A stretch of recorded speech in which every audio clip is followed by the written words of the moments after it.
Naglabas ang tanggapan ni Senador Ping Lacson ng mga larawan para suportahan ang alegasyong may ghost projects umano sa Taguig na baluarte ng mga Cayetano. Dati na iginiit ni Senador Alan Peter Cayetano na walang ghost projects sa lungsod. Itinanggi rin ni Cayetano ang alegasyong humihingi siya ng ceasefire kay Lacson. Saksi si Ian Cruz. Sa bangayan ni Senate Minority Leader Alan Peter Cayetano versus Ping Lacson.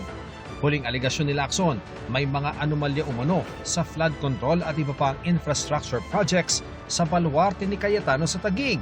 Kalaunan, nakarating kay Lacson na humihingi ng ceasefire si Cayetano na sinagot niya ng ceasefire my foot. Pero at least 5 of my colleagues in the majority, inikutan niyang isa-isa at nakikiusap siya. Kung pwedeng tigil na muna, parang ganon. Walang, in so many words, ceasefire. Pero sabi ni Cayetano, hindi naman daw siya humingi ng ceasefire.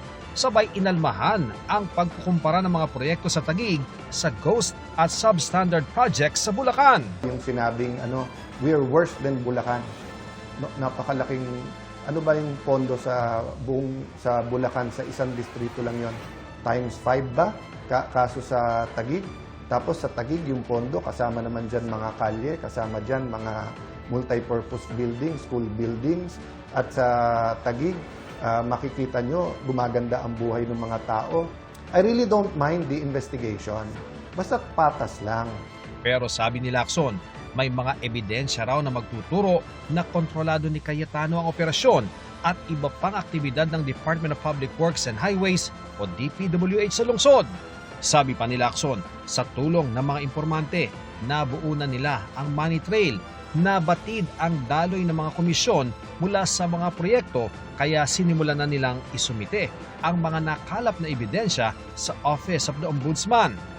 Isiniwalat ni Lacson ang umano'y kickback scheme sa Taguig na umaabot daw ng 33% kada proyekto kaya walang nagawa ang mga kontraktor kundi gawing substandard o ghost ang kanilang proyekto sa lungsod.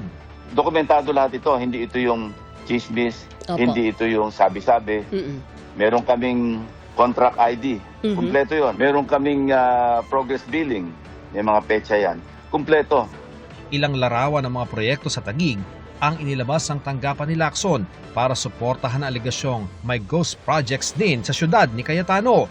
4 na magkakahiwalay na slope protection projects na na-award sa 4 na magkakaibang contractors. Lahat daw ito pinalabas na nakumpleto, nasingil at nabayaran gamit ang parehong geotag photos bilang patunay na natapos ang infrastructure project. May inilabas din ang tanggapan ni Lacson na sample ng progress billing report ng 2 kontraktor na magkapareho ang litrato. Pero ang petsa ng report ng kontraktor A ginawa noong March 31, 2025, habang June 16, 2025 naman sa Contractor B. Kinocompute pa raw ng grupo ni Lacson ang kabuoang halaga ng pondo na ginastos ang proyekto dahil marami pa raw silang nadidiskubre. Sabay sabing malaki raw ang budget dahil may insertion umano sa 2025 budget si Cayetano. Malaki yung halaga. Ang na-insert niya kasi sa 2025 pa lamang na GAA, 6.795 billion pesos. Sa kanya pa lang yan. Opo. Sinisika pa ng GMA News na makuha ang panig ni Cayetano pero dati na nitong sinabing walang ghost project sa Taguig. Ako si Ian Cruz, ang inyong saksi. Kinakwestiyon ni late Representative Martin Romualdez kung patas sa investigasyon ng Ombudsman laban sa kanya.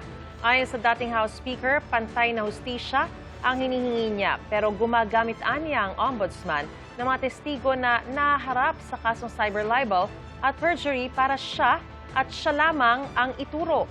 Dagdag niya, hindi siya uurong sa laban at hindi rin matitinag. Ayon naman kay Assistant Ombudsman Miko Clavano, totoong may issue ng kredibilidad sa joint affidavit ng mga nagpakilalang dating bodyguard ni Zaldico. Pero nang isinumiti raw ang kanilang mga salaysay, ay nakitang malinaw at consistent ang mga detalye kaugnay ng paghahatid umano ng pera kina Ko at Romualdez. May nakalap din daw na independent na ebidensya na susuporta sa mga naturang salaysay.